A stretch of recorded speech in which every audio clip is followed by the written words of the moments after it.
They say history remembers kings by their crowns, their palaces, and their portraits. Henry VIII has become a caricature, the bloated tyrant with a turkey leg in one hand, 6 wives lined up like chess pieces, and an unshakable throne. To the public eye, he was the embodiment of majesty, wealth, power, and divine right wrapped in ermine and gold. Yet behind the heavy velvet curtains of his chamber, the truth was far darker. What should have been the most private corner of his life, the royal bedroom, was transformed into something more sinister. A theatre of humiliation, a court of judgment, and for some unfortunate women, a place where the line between intimacy and death grew razor thin. In modern times, we take for granted the sanctity of privacy. Bedrooms are the last refuge of the individual, a space shielded from scrutiny where vulnerability is safe. But in Henry's England, the exact opposite was true. The royal bed was not a private retreat. It was a political stage where intimacy was dissected, observed, and recorded like state business. Imagine a world where your most personal moments were not only overheard but analysed, documented, and sometimes used as evidence in trial that could end in your execution. That was the terrifying reality for the women who married Henry VIII. This is why the story of Henry's bedroom matters. It was not just a chamber filled with silks and jewels, but a place where the machinery of Tudor power ground mercilessly against the human spirit.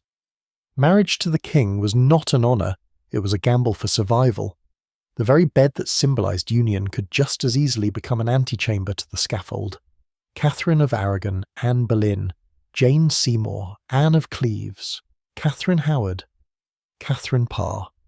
Each of them entered his chamber knowing that love was secondary to politics, that their bodies were instruments of dynastic ambition, and that failure could be fatal. But let's not imagine this as merely a quirk of Tudor eccentricity. The horror of Henry's bedroom lay in how it exposed a universal truth: when unchecked power controls intimacy, the human cost is unbearable. Today we shudder at the thought of surveillance cameras or intrusions into private life. In Henry's world, surveillance reached all the way into the sheets of his marriage bed. Guards stationed at doors, servants whispering in corridors, physicians waiting to examine what was left behind. No love could flourish under such eyes, and Henry himself was not just a ruler, but a man of flesh, and later of rotting flesh. His paranoia grew as his body betrayed him. Ulcers festered, his weight ballooned, and his temper blackened. With each decline, his suspicion sharpened. Every wife became both object of desire and potential traitor. His bed was the crucible where his insecurities fused with his authority, creating a terror few could survive. So as we pull back the covers on this story, remember this. The gilded canopy of Henry's bedchamber did not hide luxury but suffering. These walls witnessed not passion, but coercion, not tenderness, but fear. This is not the history of romance. It is the anatomy of control, where the most intimate space became the most dangerous stage in England. What happened in Henry's bedroom changed not only the lives of his wives, but the fate of a kingdom. And once you step into that chamber, you will never look at Tudor splendour the same way again. Before we continue, leave a like, and subscribe, unsettling, only if it truly feels natural. And now softly tell me, where are you listening from? When we think of a wedding night, we imagine intimacy sealed away from the world, 2 people bound together in private vows unseen by others. But in Henry VIII's England there was no such sanctuary. The royal marriage bed was a trial, and the bride's body was the evidence. From the moment Henry's queens crossed the threshold of his chamber, their worth was measured not in affection but in proof. In Tudor England, the consummation of marriage was not merely personal, it was political. The union of king and queen meant dynasties joined, treaties secured, and the fate of a nation decided. A wedding night that failed to produce evidence could unravel alliances and cast doubt on the legitimacy of heirs. To modern ears, it sounds grotesque, but for Henry's wives, their wedding night was the equivalent of stepping into a courtroom where their performance would be scrutinised and judged. The ritual was chillingly precise. The morning after, servants and physicians would inspect the bed linens for bloodstains, as though they were crime scene investigators. These stains served as public proof of virginity lost, of a union consummated. If the evidence was absent, or insufficient, whispers of treachery, impotence, or witchcraft quickly followed. Royal attendants would sometimes even examine the Queen's body, searching for confirmation that the deed had been done. It was an invasion so intimate that it stripped away any sense of dignity, reducing the bride to an object of political necessity. And this was not uniquely English. Across Europe, monarchies had long turned the marital bed into a public exhibit. In France, bedding ceremonies involved courtiers following the couple to their chamber, sometimes even tucking them into bed under the eyes of witnesses who would then report that the marriage had been properly begun. In Spain, similar rituals emphasized the bride's virginity as proof of dynastic honor. Isabella of Castile herself faced immense pressure when marrying Ferdinand, with the eyes of the court upon her to confirm that a union blessed by God had taken place. Burgundy too had its traditions of ceremonial proof embedding the royal bed within the machinery of politics. The medieval obsession with virginity was less about personal morality than about control. A bride's untouched body was seen as the guarantee of lineage, her blood the seal of political trust. Virginity became currency, and the act of consummation was transformed into a public contract overseen by servants, chroniclers, and at times foreign ambassadors. What for ordinary couples was a moment of intimacy was for queens an ordeal that carried the weight of nations. For Henry's wives, the terror of this trial was amplified by the stakes. Failure to produce visible proof meant more than embarrassment. It could mean annulment, exile, or even execution. Catherine of Aragon. Henry's first wife lived with the shadow of this trial for decades, her inability to produce a male heir fueling endless suspicion and doubt. For Anne Boleyn, the scrutiny became lethal when miscarriages and gossip about her body were twisted into accusations of witchcraft. The royal bed was thus never a place of refuge. It was a stage where the most private act became public theatre, where blood and sheets were turned into instruments of law and power. Henry's wives entered that bed not as women, but as witnesses on trial, their innocence and loyalty measured in stains and whispers. Imagine the psychological weight of knowing that your survival depended on what servants might or might not find in your bed the next morning. In the Tudor court, intimacy was never safe. It was spectacle, evidence, and weapon. And once the sheets were laid bare, a queen's fate could be sealed before the kingdom ever saw her crowned. The morning after a royal wedding, the bedchamber did not belong to the couple. It belonged to the court. Servants entered like silent examiners, lifting sheets, holding them up to the light, their eyes searching for the only proof that mattered: blood. The marital bed was transformed into a ledger, and the stains upon linen became the ink with which dynasties wrote their legitimacy. In Henry VIII's world, a queen's virginity was not a private gift to her husband, but a public guarantee to the realm.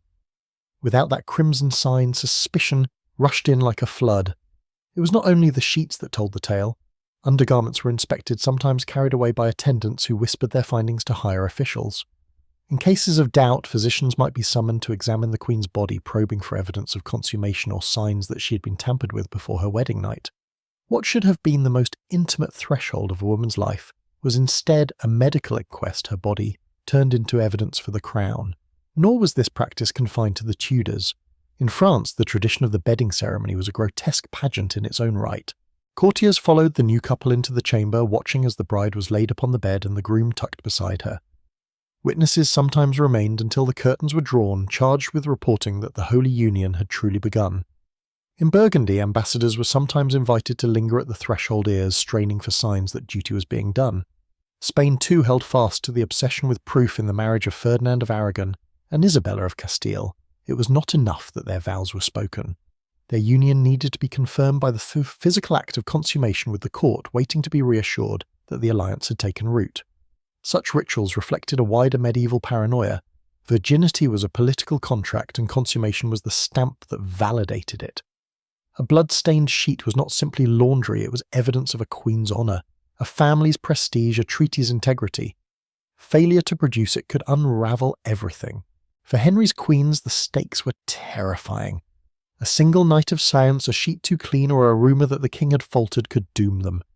Annulment loomed over Catherine of Aragon for years, with whispers that her first marriage to Henry's brother had been consummated, making her union with Henry illegitimate. Anne of Cleves escaped execution largely because Henry claimed he had not known her, the absence of proof used not against her, but as his excuse to dissolve the marriage. The terror was constant. A queen could never rest easy, for her very survival depended on bodily functions beyond her control. If Henry failed, she bore the blame. If the sheets betrayed no blood, she was cast as deceitful or unchaste. Even her silence could be twisted into guilt too modest, and she was accused of withholding; too vocal, and she was accused of lust. Imagine lying awake on your wedding night, knowing that your worth, your crown, and perhaps even your life would be judged by what strangers might find in the folds of linen come morning. The sound of servants at the door was not just intrusion, it was a sentence waiting to be passed. and in Henry's England there was no appeal. Privacy was a luxury unknown to queens in Henry VIII's court. On the night of a royal wedding, when most brides might hope for a moment of quiet, Henry's wives faced the opposite. Just beyond the heavy oak doors of the king's chamber, witnesses waited servants' guards, sometimes even favoured courtiers listening, with sharpened ears for the sounds that would prove the marriage was being fulfilled. What should have been a sanctuary was a stage, and the silence or noise of that night could ripple through the court like thunder. This arrangement was no accident. Tudor household structure was designed around constant proximity to the monarch. Every movement of the king was observed, recorded, and managed by layers of attendants. At the lowest rung were yeomen and grooms who managed the furnishings, candles, and fires. Closer still were the grooms of the chamber, the gentlemen who handled the king's clothing and personal requests.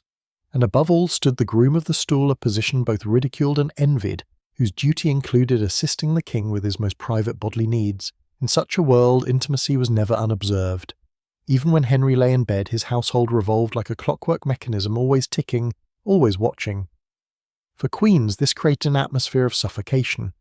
Newly married women were trailed by their ladies-in-waiting young noblewomen, who dressed them, kept them company, and importantly reported on their words and behaviour. What they saw in the chamber could reach Cromwell's desk by morning. A queen could be undressed by her attendants escorted to Henry's bed and tucked under covers, with a circle of curious eyes waiting just outside. Imagine knowing that the hushed breaths or muffled groans of the night were not private exchanges of passion, but signals to an audience poised to interpret them. In this setting, claustrophobia became a way of life. A queen was never truly alone, not even in the most vulnerable moments. Guards stood by the doors under orders to remain alert, some pressed close enough to hear conversation. The air itself seemed heavy with the knowledge that everything was recorded. How long the king lingered, whether laughter or silence followed, whether the queen appeared cheerful or withdrawn at breakfast the next morning. Even small details, an unsteady walk, a tearful glance were carried into gossip and sometimes transformed into accusations. This level of scrutiny turned intimacy into performance.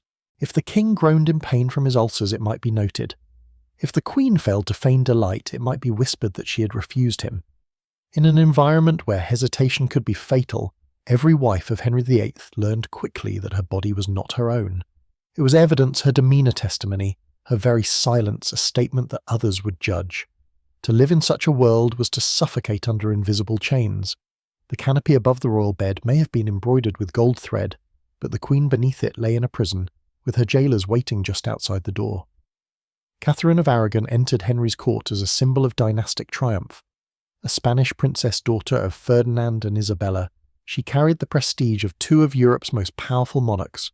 At first she embodied dignity and devotion, a queen whose piety was admired even by her enemies. Yet behind the carved oak doors of Henry's chamber, Catherine's life was anything but serene.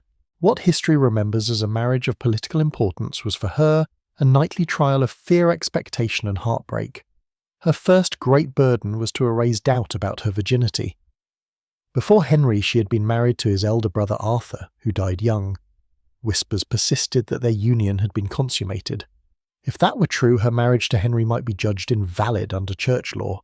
Catherine swore her first marriage had never been fulfilled, but the pressure never lifted. Every time she entered Henry's bed, she carried the weight of proving her purity not just once, but perpetually. Once wed to Henry, the demand shifted from proof of chastity to proof of fertility. Catherine conceived repeatedly, but her story became one of grief upon grief. Stillbirths, miscarriages, infants who lived only days, each loss cut deeper, each failure magnified by the eyes of a court desperate for a male heir. Only one daughter, Mary, survived. To Henry this was not enough. To Catherine it was a lifelong torment. She prayed constantly, confessing in chapels until her knees bruised, begging God to grant her a son. Yet every time she entered her husband's bed, it was not love she anticipated, but judgment. The strain took its toll. Accounts suggest that she suffered what we would now recognise as panic attacks, shortness of breath, trembling, sleepless nights before being summoned to Henry's chamber. She lived in terror of the inspections of the servants whispering outside of what the sheets would reveal or fail to reveal. Even the natural rhythms of her body were turned into public spectacle, with physicians charting her cycles as if she were a breeding mare. To the outside world, Catherine was the picture of queenly composure, devout regale steadfast. She dressed modestly, spoke with measured grace, and projected the image of a woman born to wear a crown. But within the walls of her chamber she was cornered by fear. Every night was a reminder that her survival depended on a miracle of nature. Every dawn was a fresh reckoning, with gossip that her body had betrayed her once again. The contrast was devastating. The woman who knelt with a rosary in her hands, praised for her devotion to God, was the same woman who trembled in the dark, praying for sleep to shield her from the sound of footsteps outside her chamber door. Catherine of Aragon's reign began in ceremony and promise, but in the solitude of Henry's bed it was shaped by fear, grief, and a sense that her life was not her own. For a Queen of England there was one rule she could never break: she could not refuse the king. To decline Henry VIII's summons to the bedchamber was not seen as personal reluctance, nor even as a private marital dispute. It was treason. Tudor law and custom fused the king's will with divine authority, and to deny him was to deny God's order. A wife's body was considered her husband's right. In the case of a queen, that duty became a matter of national stability. This principle was not unique to England. Across Europe, marital obedience was enforced as legal doctrine. In France, the droit du mari established a husband's authority over his wife's body, while canon law, throughout Christendom, framed consummation as both a sacrament and an obligation. The Habsburg courts of Spain and the Empire similarly regarded refusal as rebellion and affront not just to the husband, but to the balance of dynasties. In such a world, a royal marriage was not companionship. It was obedience bound by politics and sanctified by religion. But Henry VIII carried this doctrine to its cruelest extreme.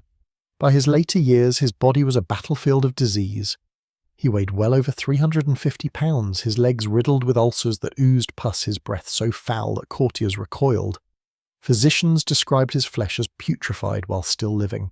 Yet queens were expected to comply with his demands, no matter how revolting or painful the encounter. Imagine being summoned to a chamber where the stench of infection hung thick in the air, where the king's groans of pain mingled with desire, where refusal was not an option. Servants sometimes had to position his enormous body with mechanical devices before any intimacy could take place. Queens like Anne of Cleves and Catherine Parr are believed to have held perfumed cloths discreetly to their faces, masking the odour of rotting flesh while feigning attentiveness. Still, even a flicker of hesitation, an unwilling glance, a too long delay in answering his summons, could be reported by spies as evidence of disloyalty. To the modern eye, this was not marriage, but coercion. Yet in Henry's court it was normalised as duty. The king's body might be falling apart, but his authority remained absolute. His wives endured in silence, aware that to deny him was to risk exile, annulment, or the axe. What began in gilded ceremony as a royal union became in practice a form of imprisonment, queens transformed into unwilling participants in a performance they could not refuse. The irony was stark. Henry, who once embodied youthful virility and knightly vigour, ended his reign, forcing women to lie beside a decaying monarch, all under the weight of law and religion that framed submission as loyalty. To share his bed was no privilege, it was survival under threat. If you enjoyed this moment, leave a comment with the number 1 below so I know you're still here with me. By the final decade of Henry VIII's reign, his once celebrated body had become his greatest torment. In his youth he was the very picture of vitality, broad-shouldered, athletic, a king who jousted with ease and dazzled in tournaments. But that image rotted along with his flesh. By his 50s, Henry's body was a prison of disease, and for the women who shared his bed, it was nothing short of a nightmare. Obesity weighed him down first. His waistline expanded until tailors struggled to fasten his garments, and the once proud athlete grew dependent on wheeled chairs and attendants. His weight has been estimated at over 350 pounds a mass that pressed down on his legs already weakened by a catastrophic jousting accident in 1536. That wound never healed. Instead, it festered into ulcers that split open and poured pus so foul that even seasoned physicians gagged at the smell. Accounts describe bedding stained with fluids and servants assigned to change bandages multiple times a day, each time finding the infection spreading deeper. Modern medicine can only speculate, but historians and doctors alike suspect a combination of ailments. Type 2 diabetes could explain his constant fatigue, his obesity, and the festering wounds that refused to close. Osteomyelitis bone infection may have gnawed at his legs, making every step agony. Others whisper of syphilis, though the evidence is contested. Still, the rumour speaks to how his body was seen, even in his own time, as corrupted. Whatever the diagnosis, one truth is clear: the king was rotting while alive. Now imagine the ordeal for his wives. To be summoned into that chamber meant entering a space heavy with the odour of decay. Curtains embroidered with gold could not mask the stench of infection.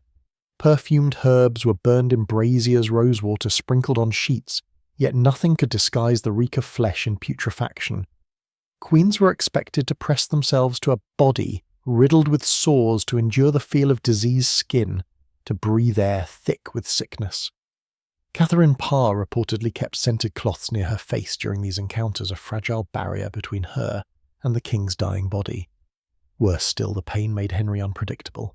At times he groaned in anguish as his ulcers burst, spraying pus across sheets and garments. At others he erupted in rage, convinced that his suffering was the result of betrayal or witchcraft. His paranoia found new fuel in his disease, and his wives lived in fear that a moment of revulsion might be read as disloyalty. To recoil was treason. To endure was survival. Picture the claustrophobia of that bed, a queen lying beside a man whose body exuded the stench of death, forced to pretend at affection, while her every reaction was monitored. To modern ears, it is unthinkable. Yet this was the reality of Henry's later marriages. The royal bedchamber was not a place of comfort, but a theatre of horror, where intimacy meant pressing against corruption and praying to wake with your head still on your shoulders. When Anne of Cleves crossed the Channel to become Henry VIII's fourth wife, she carried the hopes of an alliance between England and the German states. She was no fragile girl, but a woman raised in the Protestant courts of Northern Europe, practical and modest, accustomed to the quiet dignity of her family's household. Yet from the moment Henry laid eyes on her, the marriage was doomed, not by her appearance but by his own vanity and decline. Henry had already grown paranoid about his failing body. The jousting accident of 1536, the ulcers, the obesity, all had left him a shadow of the knight he once was. By the time Anne arrived in England, Henry's virility was faltering. The court knew it, physicians whispered it, but no one dared say it aloud. Instead, Henry would need a scapegoat. Anne became that scapegoat. He famously sneered at her, calling her the Flanders mare, a cruel insult that reduced her to livestock in the eyes of the court. The phrase has echoed for centuries, painting Anne as unattractive. Yet portraits of her by Hans Holbein reveal a composed, graceful woman with delicate features. Her supposed ugliness was never in her face, but in Henry's need to blame someone for his impotence. When he failed to consummate the marriage, he claimed it was because Anne repulsed him. In truth, he was likely unable, his body no longer capable of what his pride demanded. For Anne, humiliation became her only companion in that marriage. She was inspected, gossiped about, and ultimately discarded. Henry complained that her breasts ached, that her figure was unpleasing, that her smell was foreign to him, all excuses to mask his own decline. The misogyny was staggering. A king whose own flesh rotted blamed a healthy young woman for his failure, convincing his courtiers to echo the lie. Anne was not merely rejected. She was paraded as the cause of his emasculation. Cultural prejudices deepened the wound. Anne's foreign manners and Germanic clothing were mocked in the polished English court. Her lack of courtly flirtation, a trait seen as virtue in her homeland, was ridiculed as dullness in Henry's England. She could not win. Her modesty was called coldness, yes. Her honesty, clumsiness, her natural dignity turned into evidence of undesirability. In the Tudor world, a queen's body was expected to flatter the king's ego. Anne's mere existence threatened his, and so she was sacrificed to preserve it. The irony is bitter. Anne may have been Henry's luckiest wife. The marriage was annulled within 6 months, and instead of the scaffold she received House's wealth and the title of the king's beloved sister. She outlived all his other queens, moving gracefully through court life, while others lost their heads. But her reprieve does not erase the horror she endured, the whispered jokes, the cruel nickname, the public shame of being cast aside for failing to rouse a man who was already broken. In Anne of Cleves we see the brutal pattern of Henry's rule. When his body betrayed him, he turned his failures into accusations, projecting his impotence onto the women who shared his bed. And in doing so he reduced queens to scapegoats, sacrificing their dignity to shield his pride. In Henry VIII's court, the royal bed was more than a place of intimacy. It was a courtroom, and the queen herself was both defendant and evidence. The twisted logic was simple: if the king could not perform, it was never his fault. The blame fell squarely on the woman. His wives were accused of witchcraft, adultery, or treason, as though their very bodies had conspired against the crown. The most private struggles of a man in decline became public charges that could destroy a queen. Anne of Cleves felt this when Henry excused his own impotence by declaring her repulsive. Catherine Howard would feel it when her youthful demeanour was reframed as dangerous licentiousness. Even Anne Boleyn, once the fiery object of Henry's passion, was accused of using sorcery to bewitch him as though her wit and allure had stolen his will. The message was unmistakable. If Henry faltered in bed, the Queen must be guilty of something unspeakable. This logic was not unique to Tudor England. It echoed across Europe in the paranoia of the age. The 16th century was an era of suspicion when women's bodies were viewed as unstable, threatening, and in need of control. The witch hunts that swept through Germany, France, and Scotland carried the same dark reasoning. If crops failed, if a cow stopped producing milk, if a man's virility waned, the blame fell on women accused of witchcraft. Their supposed power was framed as destructive, their sexuality as corrupting. In Henry's court, this paranoia was gilded with royal authority, but the mechanism was the same. The absurdity of it all was that Henry's decline had clear causes. His obesity, his festering ulcers, and his possible diabetes or hormonal imbalances would have crippled any man's vitality. Yet no physician dared speak truth to power. To suggest that the king himself was the source of failure was treason. Instead, the blame was deflected onto his wives, their reputations shredded to preserve the illusion of his strength. For the queens, this meant living under a perpetual shadow. A single miscarriage could be painted as proof of a curse. A moment of reluctance in bed could be reframed as evidence of adultery. Even natural features, a birthmark, a mole, might be catalogued as signs of demonic interference. Their bodies were inspected, their behaviour dissected, their very existence turned into evidence against them. Imagine the dread knowing that the king's faltering health could translate overnight into accusations that might carry you to the scaffold. To be queen was to embody not just the nation's hopes, but its suspicions. In Henry's chamber, a failed night of intimacy could ignite rumours that echoed like death knells through the corridors of power. This was the cruel paradox of Tudor marriage. Love was irrelevant, loyalty invisible. What mattered was performance, and when performance failed, women were condemned.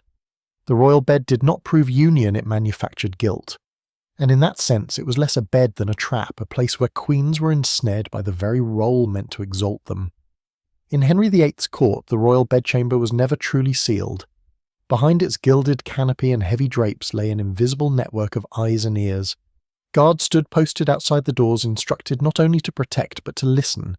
Servants moved in and out with practiced silence, cataloguing every change in bedding, every murmur that slipped through the curtains. Courtiers whispered what they overheard. Physicians waited nearby, ready to examine record and report. What should have been the most private chamber of the king's life was in truth the most surveilled space in the kingdom. This surveillance was no accident, it was institutionalized paranoia. Henry demanded proof of loyalty from his wives, but proof required witnesses. That meant queens could not enjoy even the illusion of intimacy. The guards timed encounters, noting if the king's summons was met promptly or reluctantly. Spies behind peepholes, yes, even that was said to observe what unfolded in bed, ready to testify should the king later need evidence against his queen. Every sigh could be weighed as compliance or defiance, and Henry's court was not alone in this intrusion. Across Europe, monarchs had long used surveillance of intimacy as a weapon of control. At Versailles, centuries later, Louis XIV would transform his own daily life into ritual, surrounded by courtiers who watched him wake, bathe, and even dine. Every private act became public theatre, reinforcing his supremacy. In the Ottoman Empire, the harem was not simply a space of luxury, it was a political institution where every movement of a sultan's consort was monitored by eunuchs and rival factions, ensuring that intimacy was always under watchful eyes. In Henry's England, however, the surveillance had a sharper edge. This was not theatre to inspire awe, nor an exotic system of palace order, it was fear institutionalized.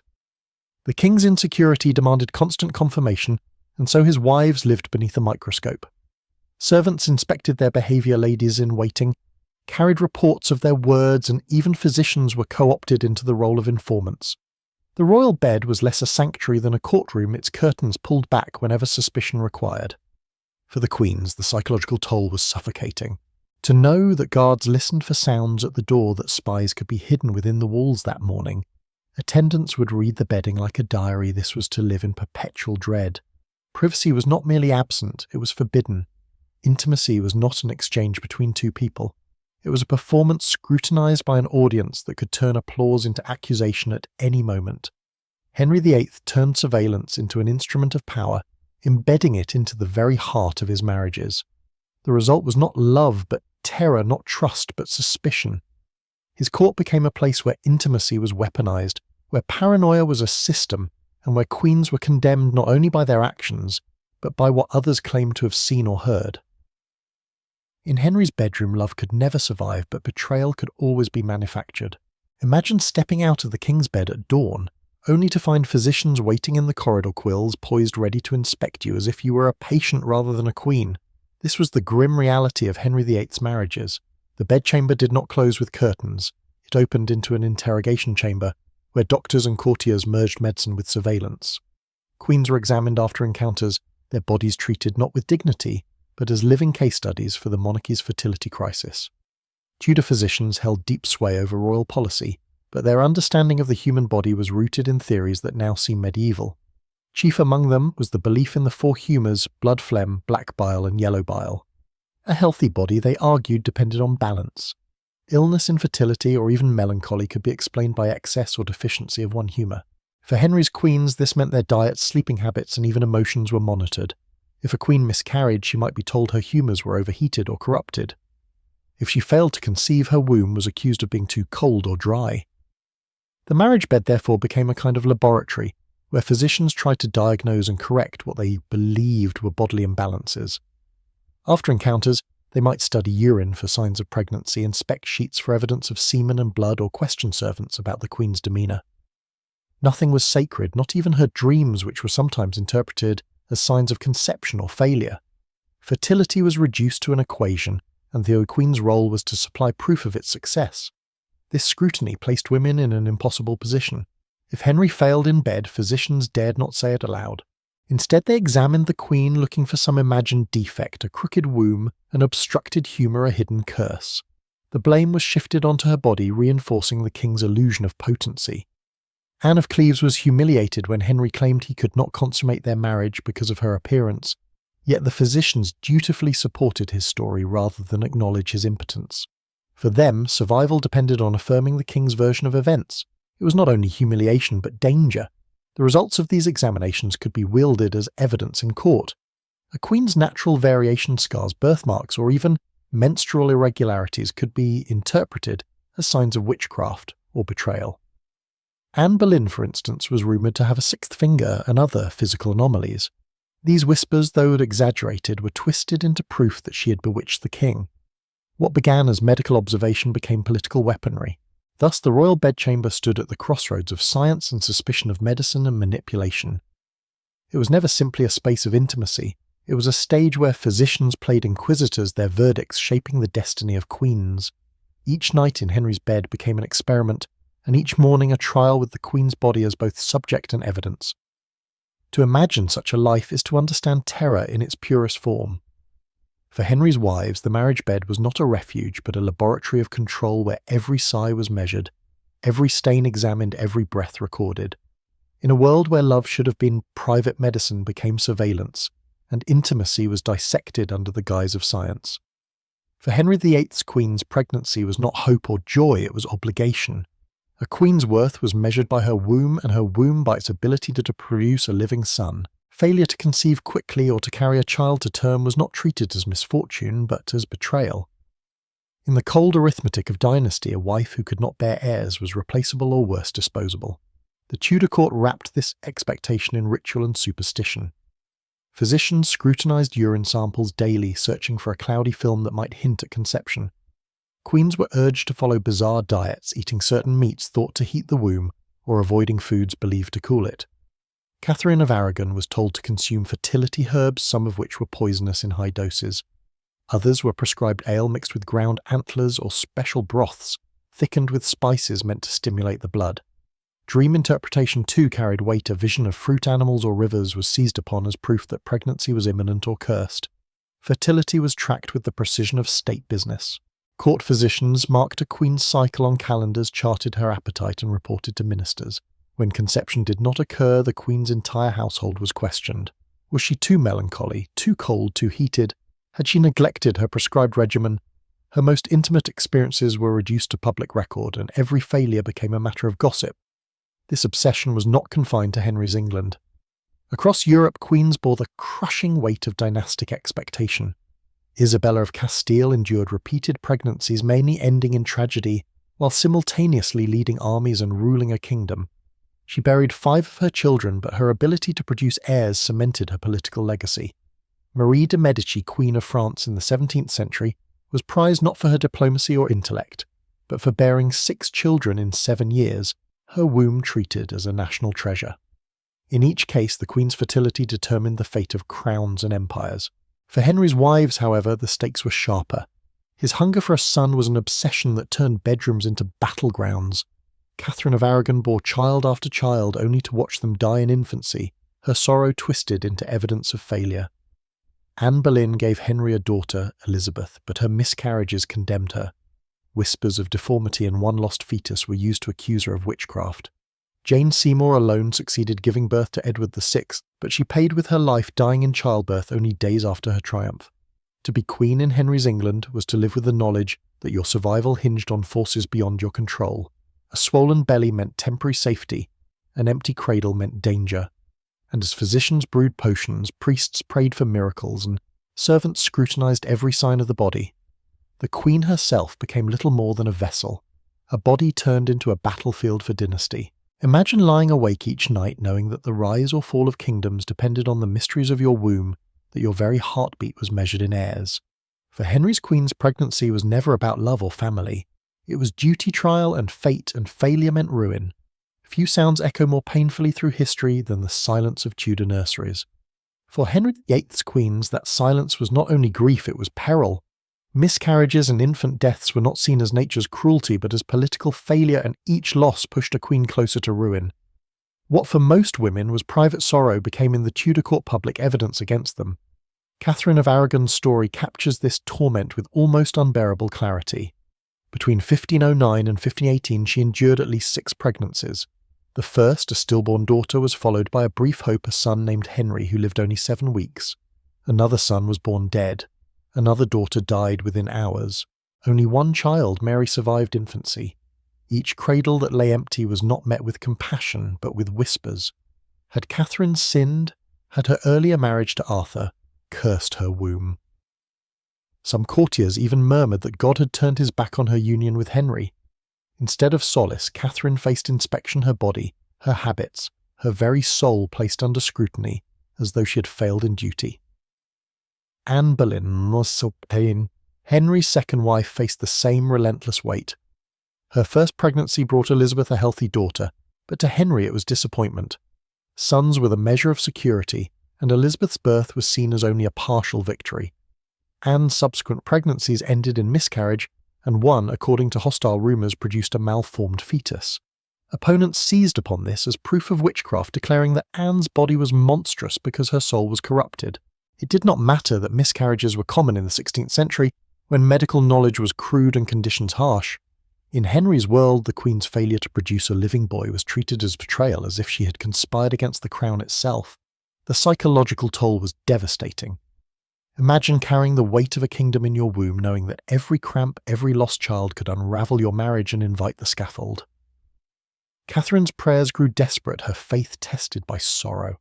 Anne's fierce confidence crumbled as she miscarried again and again, her enemies circling like vultures. Both women were left isolated, haunted by grief, yet denied the right to grieve because their losses were never private tragedies. They were public indictments. Rumours filled the vacuum of compassion. Whispered talk of curses, of bewitched beds, of divine punishment spread through corridors and chapels. Catherine was pitied by some as a martyr, but dismissed by others as barren, her body a spent field. Anne was painted as a sorceress, her losses twisted into evidence that she had ensnared Henry by unnatural means. In both cases, miscarriage became more than loss. It became a weapon. In the Tudor court, love and comfort held little sway. The failure to produce a male heir was not misfortune, but treason of the womb. For Catherine and Anne, their grief was compounded by fear, for each empty cradle was not just a tragedy, it was a step closer to exile, annulment, or execution. The nursery, like the bedchamber, was never safe. It was another stage where women's lives were weighed and too often found wanting. For Anne Boleyn and Catherine Howard, the royal bedchamber was not only a place of surveillance, it was the very stage upon which their deaths were scripted. To lie beside Henry VIII was to share a bed with a man whose affections could transform overnight into accusations whose whispers in the dark could later be twisted into the words that condemned you. What should have been a sanctuary became a courtroom, and the Queen's pillow a witness for the prosecution. Anne Boleyn, once Henry's great passion, learned this lesson in the most brutal fashion. The same bed where she had teased him with her sharp wit and fiery spirit became the setting for her downfall. Henry's doubts about her miscarriages turned to paranoia. Courtiers fed him tales of her flirtations. Soon even her private words were weaponized. Casual remarks, affectionate banter, even a jest shared in the quiet of night were presented at her trial as proof of adultery and conspiracy. Conversations with her brother George, spoken in the intimacy of family trust, were twisted into monstrous charges of incest. The whispers once meant to charm the king became evidence to damn her. By the spring of 1536, Anne's canopy bed had transformed into a scaffold in waiting. Catherine Howard's fate was eerily similar, though her youth made it all the more tragic. Barely a teenager when she married Henry, she entered his chamber at a time when his body was already decayed, his temper volatile. Yet she was expected to perform devotion to mask her revulsion at the smell of infection and the weight of his disease. When rumours of her past relationships surfaced, the bedroom once again became the crime scene. Private exchanges with courtiers, some innocent, others reckless, were interpreted as treason. Servants who had glimpsed her laughter or overheard her murmurs testified that she had betrayed the king's bed. Even silence was damning. When Catherine hesitated in her responses, it was framed as concealment. Henry himself used this twisted logic to justify what he had already resolved: the removal of inconvenient wives. Pillow talk was no longer intimacy, it was evidence. Words spoken in trust, sighs breathed in exhaustion, even moments of silence became part of the prosecution's script. The private realm of marriage was transformed into an arm of the state where a wife's survival hinged not on her loyalty, but on her ability to withstand the king's paranoia. It is difficult to overstate the cruelty of this inversion. The bed symbol of union, of warmth, of safety, became the most dangerous place a queen could inhabit. For Anne and Catherine, to share Henry's chamber was to sleep under a suspended axe, every rustle of sheets a reminder that intimacy was now indistinguishable from accusation. Their deaths were not born of justice, but of suspicion, jealousy, and manipulation, all incubated in the very space that should have been their refuge. Thus the royal bedchamber, draped in velvet and guarded by servants, was in truth a chamber of death. Its curtains hid not love, but betrayal. Its whispers not comfort, but confessions twisted into crimes. And for Henry's doomed queens, it was the place where every embrace might be their last.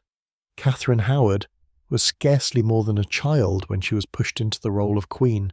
Barely 17, vivacious and naive, she was a pawn in the hands of her ambitious Howard relatives, who saw her as the perfect antidote to Henry VIII's loneliness and decay. To the aging king, swollen with disease and haunted by paranoia, Catherine was a youth incarnate, a reminder of vitality he had long lost. But her beauty and laughter were fragile armour against the nightmare she had entered. From the start, Catherine's vulnerability was exploited. She had grown up in a chaotic household where young women of noble birth were poorly supervised prey to the advances of older men. By the time she married Henry, she carried the scars of those encounters, though in Tudor eyes they branded her with shame rather than victimhood. Henry, desperate for affection, clung to her as proof that he was still desirable. Yet the reality was crueler. Catherine was trapped in a chamber with a man she could scarcely stomach, forced to smile through the stench of his ulcers and the weight of his decaying body. When whispers of her past reached the king, they exploded into scandal. Former lovers were dragged into interrogation, tortured until they confessed to sins Catherine could never refute. Every flirtation, every rumour was twisted into treason. Worst of all, Henry continued to summon her to his bed even after her fate was sealed. Imagine the terror lying beside a man who already held the warrant for your death, pretending at devotion, while the noose tightened around your neck. It was not intimacy, but psychological torture, a cruelty that blurred the line between desire and execution. Her final humiliation came in the Tower. Condemned at 19, she faced death with a courage few expected from one so young. The night before her execution, she requested the block upon which she would be beheaded, practicing how to place her head upon it so that she would not falter in the moment. It is said she tested the posture again and again, steadying herself for the strike that would end her life. Such dignity in the face of such horror remains one of the most haunting images of the Tudor age. On the morning of her death, Catherine spoke softly, asking forgiveness, her youth stripped away by the weight of Henry's tyranny. To the court she was paraded as an adulteress. To history she is remembered as a child queen, destroyed by the cruelty of a husband who used his bed as both lure and trap. Even as the axe fell, Henry remained in his palace, consumed by the paranoia that had doomed wife after wife, his own guilt buried beneath the velvet canopy of his chamber. Catherine Howard's short life ended not in scandal but in silence. Her final request to practice for death revealed more than fear. It revealed a young woman denied love, denied mercy, and denied even the chance to grow into her crown. Her execution was not only punishment, it was the last act of humiliation written in the script of Henry's bedroom, where affection had long since curdled into terror. Catherine. Friend Parr, Henry VIII's sixth and final wife, has often been remembered as the survivor, the queen who managed to outlive the king who had destroyed so many before her. Yet her survival was not a luck. It was the result of razor-sharp intelligence, remarkable emotional endurance, and a skillful ability to navigate both the physical horrors of Henry's decaying body and the political minefield of his paranoia. By the time she married Henry in 1543, the king was a man consumed by disease. His massive frame had swollen beyond recognition and his legs were riddled with ulcers that constantly oozed pus. The stench was unbearable, filling the chamber, no matter how much rosewater was poured or how many herbs were burned in braziers. Catherine reportedly kept perfumed cloths discreetly pressed to her face when in bed with him, a fragile barrier between her dignity and the odour of rotting flesh. Yet she never let her revulsion show. Where others might have flinched, she smiled with quiet composure, knowing that one grimace could be misinterpreted as disloyalty. Even intimacy required mechanical intervention. Henry was so obese and immobile that servants used winches and pulley devices to position his body. Imagine the humiliation of a monarch once celebrated as the most handsome prince in Christendom reduced to such dependence. For Catherine, lying beside this broken body was an act of endurance. She transformed the bedchamber into a theatre of patience, playing the role of dutiful wife while ensuring her survival. But her strength was not only physical, it was intellectual. Catherine Parr was highly educated, fluent in Latin, French and Italian, and deeply interested in theology. She used this intellect to engage Henry's mind, offering companionship that went beyond the bed. She discussed scripture with him, edited devotional works, and even became the first English queen to publish a book under her own name. Where others had tried to captivate Henry with beauty or charm, Catherine offered him something rarer: respect for his mind and a balm for his fears of damnation. Yet her survival was never certain. At one point, her outspoken Protestant sympathies nearly led to her arrest. Enemies whispered to Henry that she was a heretic, trying to sway him away from Catholic tradition. A death warrant was drawn up in secret, but when Catherine learned of it, she acted with shrewd humility. She threw herself at Henry's mercy, claiming that she only debated scripture to distract him from his pain and to learn from his wisdom. Flattered and soothed Henry, tore up the order. Her quick wit had saved her life. Catherine Parr endured what no one else could: the rot of Henry's body, the volatility of his temper, and the suffocating surveillance of his court. She played her role with precision, never showing disgust, never revealing the quiet terror of her situation. And when the king finally died in 1547, it was she who walked away from the palace alive, a survivor not because she was loved, but because she was clever enough, to endure where others had been destroyed. In Catherine Parr's story, we glimpse not triumph, but quiet resilience. She outlived Henry, yes, but more importantly, she outlasted the nightmare of his chamber, mastering the art of survival in a world where queens were too often consumed. By Henry VIII's final years, his body was less a vessel of kingship than a battlefield of rot. The once golden prince of Europe, who had ridden in tournaments and dazzled foreign courts, now ruled from a frame that stank of decay. His legs swollen and ulcerous were time bombs of infection. Accounts describe them bursting open without warning, soaking sheets in pus and blood, leaving attendants scrambling to cleanse the bed before the stench spread through the palace. Servants worked like hospital orderlies rather than courtiers. They packed the ulcers with linen soaked in vinegar and herbs, hoping to mask the odour of gangrene. Rosewater was sprinkled across the floorboards, lavender, burned in braziers, and strong perfumes dabbed onto the king's clothes, yet nothing could disguise the smell of putrefaction. The bedchamber reeked like a sick ward, and the king's presence, once magnetic, drove courtiers to the far corners of the room, desperate for clean air. It was a grotesque irony. England's sovereign, who claimed divine authority, resembled less a ruler than a corpse that refused to die. To lie in Henry's bed was to embrace a man whose body was decomposing while he still drew breath. The image of majesty painted by Holbein, the wide stance, the commanding gaze, was betrayed by reality.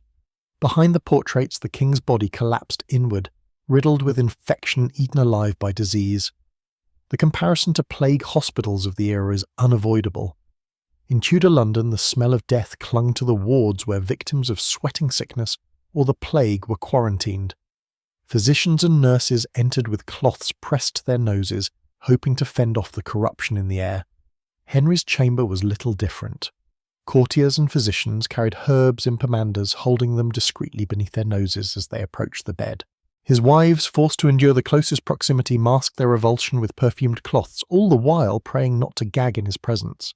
Modern medicine suggests that Henry may have suffered from type 2 diabetes, his wounds refusing to heal as his weight crushed his circulation.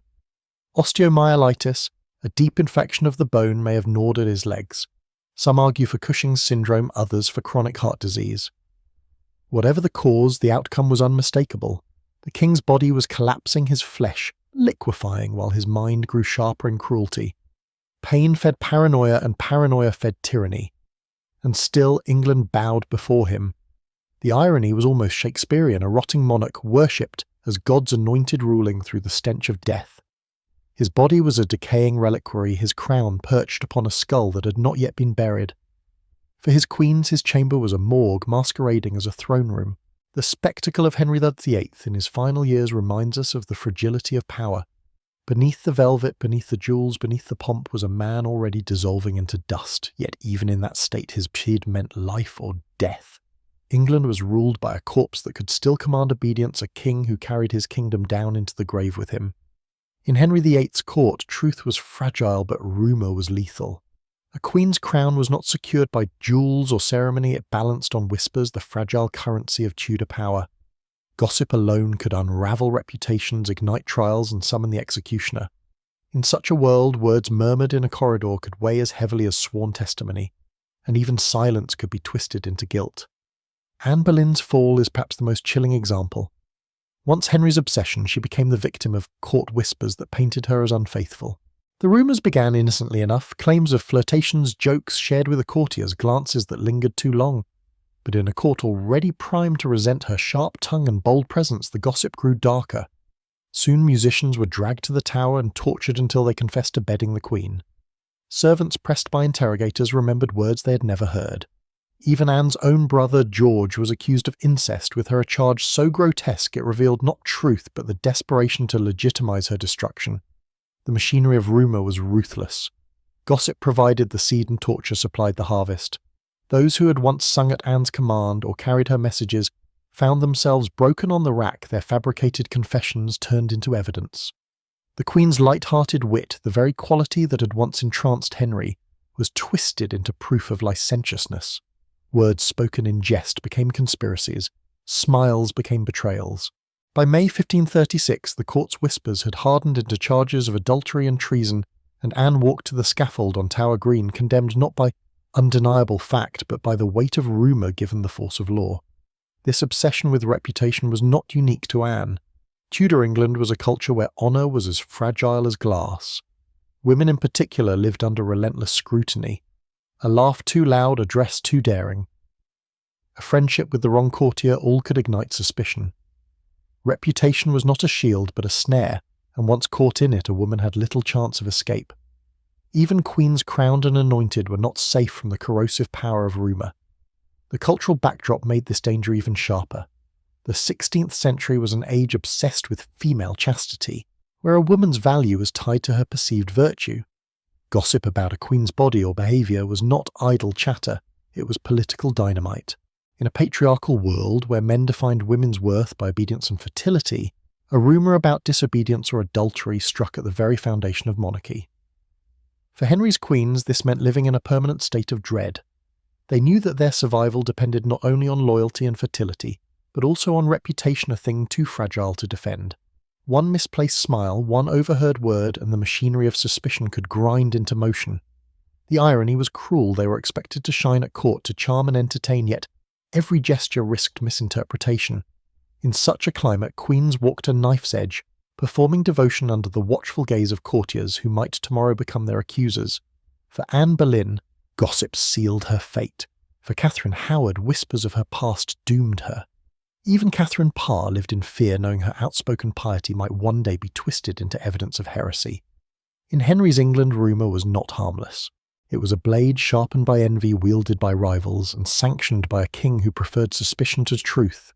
And for the women who shared his bed, that blade could strike without warning. Henry VIII's bedchamber was more than a room.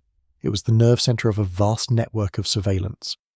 Every queen who entered it stepped into a web of watchers, informants, and interrogators, where loyalty was measured not by truth but by usefulness to the king's paranoia.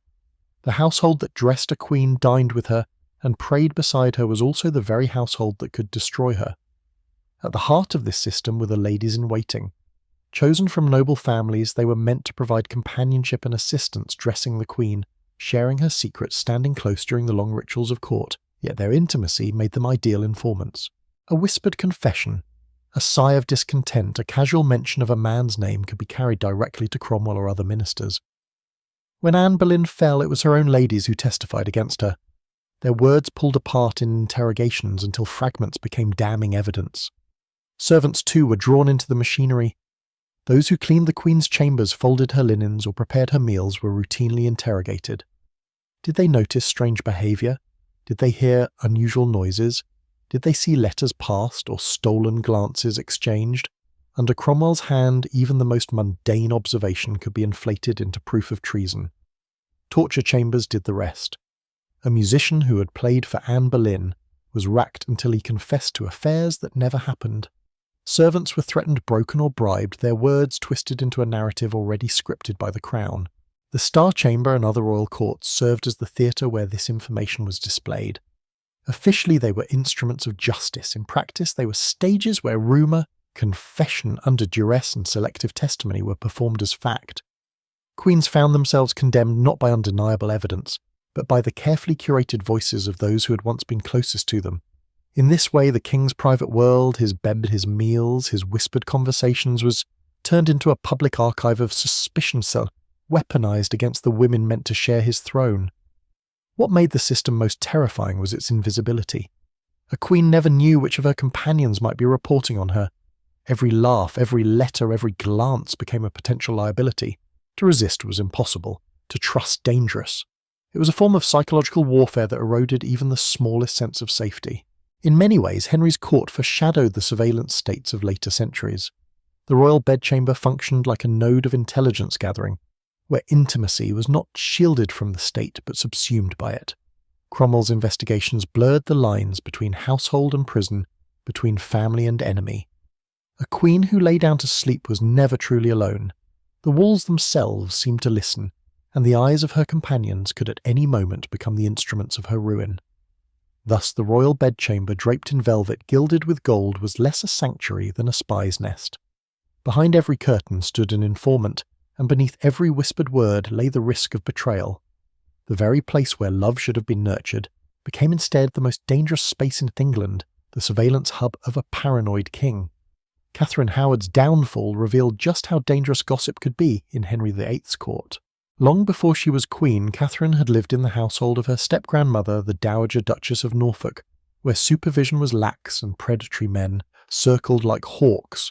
As a teenager, she was courted, flattered, and in some cases exploited by older men who left their mark on her reputation. At the time, these encounters were neither illegal nor unusual in noble households, but once she became Henry's wife, they were dredged up and transformed into crimes worthy of death. The investigation into Catherine's past was driven less by evidence than by rumour. Former companions were interrogated, their half-remembered stories polished into confessions. Servants who had once gossiped about her flirtations now found their words weaponized. In a court obsessed with purity, Catherine's history became a death sentence. The irony was stark. The king himself had paraded mistresses openly in his youth, flaunting his affairs without fear of reprisal. But a queen whose body was treated as property of the state was granted no such freedom. This double standard was the engine of patriarchal power. Men's infidelities could be dismissed as virility. Women's pasts were treated as poison. A man's reputation might even be enhanced by lovers, but a woman's was destroyed by the mere hint of impropriety. For Catherine, the youthful indiscretions of a girl barely in her teens were reinterpreted as calculated betrayal. Where Henry was excused for appetites, Catherine was condemned for survival. The broader cultural context magnified the cruelty. Tudor England was an age when female honour was synonymous with chastity. A woman's virtue was measured not by her intellect or loyalty, but by her body. Gossip, therefore, became a potent weapon. It could strip away that virtue without proof, leaving the accused defenceless. For queens who lived under the gaze of an entire kingdom, reputation was more fragile than glass. Catherine Howard's laughter, her youth, her easy warmth, all qualities that might have charmed in another life, were reframed as evidence of corruption once gossip began to spread. Her fall illustrates the larger truth of Henry's marriage's intimacy was never private. The king's bed was a political stage and the queen's reputation a public commodity. Gossip was more than idle talk, it was treason in disguise, a tool used to regulate women while excusing men. It kept queens in fear, ensured their obedience, and provided Henry with a convenient pretext to dispose of wives who no longer pleased him. Catherine's execution was not only punishment for alleged betrayal, it was a warning to every woman in Henry's orbit. The message was clear: a queen's body was the property of the crown, and even the echo of her past could be twisted into a crime. In this patriarchal world, gossip was law, silence was not safety, and virtue was a weapon turned against those expected to embody it most. By the end of Henry VIII's reign, the royal bed had become the darkest chamber in England. What should have been a sanctuary of affection was transformed into a place of judgment, coercion, and fear. For his queens, the marriage bed was a trial, where virginity had to be proven on linen, a prison, where refusal was treason, a medical ward where physicians prodded and reported, and a torture chamber where intimacy itself became evidence that could condemn. Each of Henry's wives entered that bedchamber, beneath gilded canopies and silk hangings, only to discover a nightmare waiting inside. Catherine of Aragon endured decades of humiliation as her womb became a battlefield of miscarriages and stillbirths. Anne Boleyn saw her flirtatious wit twisted into charges of adultery and witchcraft. Jane Seymour gave Henry his son, but died in the process, a tragic victory that underscored the lethal stakes of pregnancy. Anne of Cleves was branded grotesque to cover Henry's impotence, her dignity sacrificed to preserve his pride. Catherine Howard's past was dug up and wielded as treason, her youthful laughter silenced by the axe. Catherine Parr, the survivor, lay beside a man whose stench betrayed his rot, playing the role of dutiful wife, while her intellect and humility kept her alive. The marriage bed thus became a microcosm of Henry's monarchy, absolute power invading even the most intimate corners of human life. No curtain could shield a queen from the gaze of servants, guards, and spies. No sigh or silence was free from interpretation. What was meant to be private was transformed into political theatre, where performance could never end and failure meant death. The grotesque irony was that Henry himself, once the image of vigour, decayed into a man whose body resembled a corpse in life. Yet his wives were still expected to submit, still required to prove devotion, still judged for his failings. His paranoia and insecurity poisoned not only his marriages, but the very idea of intimacy at court. Love was impossible in such a space, trust was unthinkable. Survival itself required a kind of performance so total that queens became actresses in a play scripted by fear. In this way, Henry's bedchamber exposed the corruption at the heart of monarchy. It showed how unchecked authority could strip dignity from the most private act, turning tenderness into terror and desire into weaponry. The bed, instead of binding king and queen in unity, became the site where women were reduced to evident scapegoats for the king's body and ego, and sacrificial offerings to the machinery of state. Henry VIII's reign is remembered for its politics, its reformation, its executions, but in truth the rot began not only in councils and parliaments, it began in his chamber, where love was annihilated by control. For his queens, the bedroom was hell complete silks, hiding iron bars, pillows concealing knives, the warmth of a bed smothered by the cold gaze of power. History often hides its sharpest truths in the places we least expect. With Henry VIII, it was not only on the battlefield or in the council chamber that his tyranny was revealed, it was in his bed. There, beneath embroidered canopies and sheets laced with gold, intimacy itself was conscripted into the service of power. The bed became courtroom, scaffold, and laboratory. a place where women were stripped not only of dignity, but of the right to privacy, the right to be human. The stories of his queens remind us of the human cost when absolute authority invades the private sphere. Catherine of Aragon kneeling in prayer, yet trembling with dread before another inspection. Anne Boleyn, witty and brilliant, undone by whispers turned into evidence. Jane Seymour praised for giving Henry a son, but remembered for dying in the attempt. Anne of Cleves humiliated as a scapegoat for Henry's impotence. Catherine Hayes, a child-turned-queen, crushed beneath the weight of gossip and the cruelty of a husband who summoned her to bed even as he prepared her death. Catherine Parr enduring the stench of a rotting monarch, surviving not by love, but by intelligence and restraint. What unites their stories is not romance, but terror. Each woman discovered that the king's affection was conditional, his suspicion endless, and his bedroom a place where survival required silence, obedience, and a mask of devotion. Their bodies were not their own. They were evidence scrutinized like state papers. Their pregnancies were not children, but policies. Their whispers were not pillow talk, but testimony.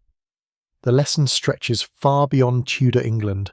When power annihilates privacy, when authority claims dominion over the body, intimacy becomes politics. Henry's chamber was an early surveillance state where guards listened at doors and physicians recorded private acts as public record.